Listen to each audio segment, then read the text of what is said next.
नमस्कार, yes news महाराष्ट्रमध्ये आपल्या सर्वांचे स्वागत।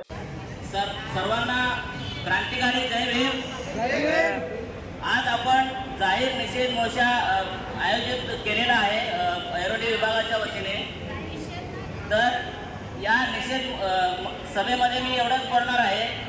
सर्वप्रथम मी या राज्याचा मुख्यमंत्री देवेंद्र फडणवीस यांचा मी जाहीर निषेध करतो, कारण शहीद सोमनाथ सूर्यवंशी यांचा पोलिसांच्या मारहाणीत मृत्यू झालेला नसून त्याच्या हार्ट अटॅकने झालेला असं त्यांनी सांगितलेलं आहे। त्या वक्तव्याचा मी जाहीर निषेध करतो।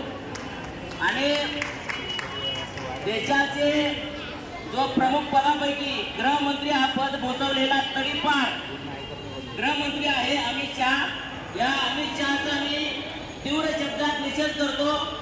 आणि संसदेमध्ये 147 SC ST जे खासदार आहेत त्यांना विनंती करतो की तुम्हाला थोडी जरी लाज असेल तर या तडीपार गृहमंत्र्याची राजीनामा राष्ट्रपतीकडे मागून या तडीपार अमित शहाची संसदेतून तडीपार करावी अशी मी नम्र विनंती करतो।